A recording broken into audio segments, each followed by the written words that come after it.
Now that we have looked at the market, we've got our diagram of where we want this thing to go, and it specifically addresses pain points that we understand in our target audience.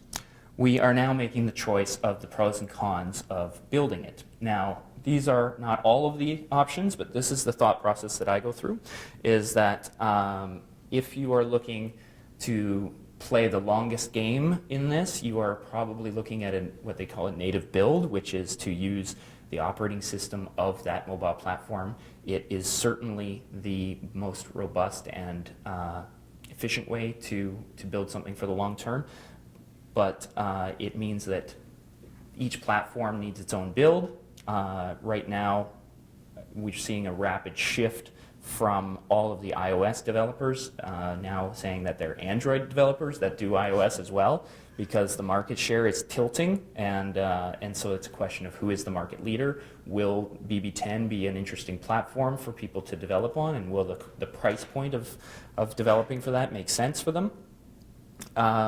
Then you get into some other methods. So it used to be that you only had native build. Then with the introduction of HTML5, we started to see the promise of being able to build once, deploy everywhere. It sounds perfect. We've seen, the most famous example is Facebook, who went this route and built their entire app through HTML5, swore that they would never, that it was the worst mistake they had made, and took a step back. And I think it was an interesting mistake, because what they were doing was trying to really push the limits of what HTML5 is capable of.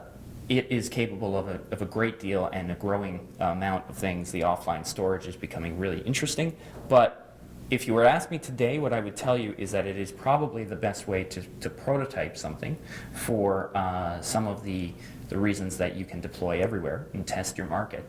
A lot of these have simpler coding languages that have a larger code base of developers out there, which certainly helps the bottom line sometimes. But the one thing to keep in mind is that you end up having to build for the lowest capabilities of each platform. So if there is a feature that's specific to one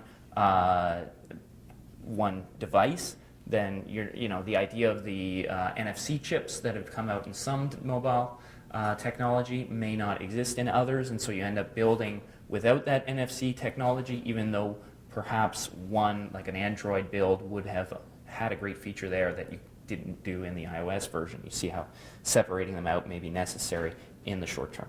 People will tell you that good programmers are often lazy programmers, and it's because they never do the same job twice. And I think that that's actually a really important thing. There is so much that's already out there for you to take advantage of. Both Android and iOS, as the market leaders in this, have created extensive style guides, libraries of fonts, sample graphics, things that you should be using, because your audience has already been trained to use these and to recognize these cues. The idea of pulling something down, all of these methods, and they encourage this behavior. Your app will be approved faster if you build it to look like an iOS app, and these things exist and you should know about them. The other is that through the API system, mobile apps are completely fluid with all the other apps that are operating on the system, and you see some of the greatest ones. They take advantage of the tools that are already running on your computer. If it's talking about contacting somebody, it will launch your contact manager. It will launch your phone. It will launch YouTube when it wants to play videos. It will go outside of its own app, and it'll use APIs to do that. The other thing is about object-oriented programming is not a big point unless you're going to take this on personally.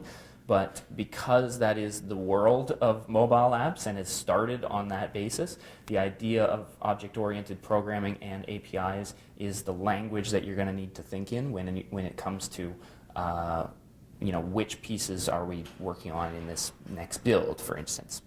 I think that because we're able to map an audience directly one-to-one with a device, you get an incredible chance here to collect that data that's mapped to a device and assume that that's mapped to one audience as well. And so hanging on to converted fans is really hanging on to devices that you have those installs on.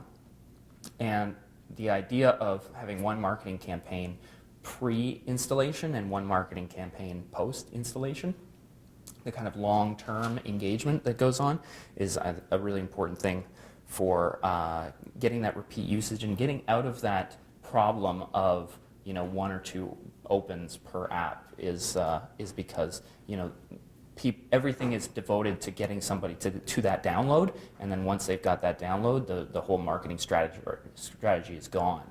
And it's really important to maintain a relationship with those people after they've made that download, because they are already converted. The other piece is that we talked a little bit about this creep factor and the idea of my personal information being stored. I think we've seen that people are willing to make that barter, in that there is some information, but the value that they expect in return is some level of personalization. And so asking for information twice is a definite no-no in case you've already given a corporation, you know, that opt-in. The user expects then that they're going to see forms filled out. They're going to see, you know, enter the contest with one click, these kinds of things. They don't want to be constantly reminded that they're handing over their personal information again.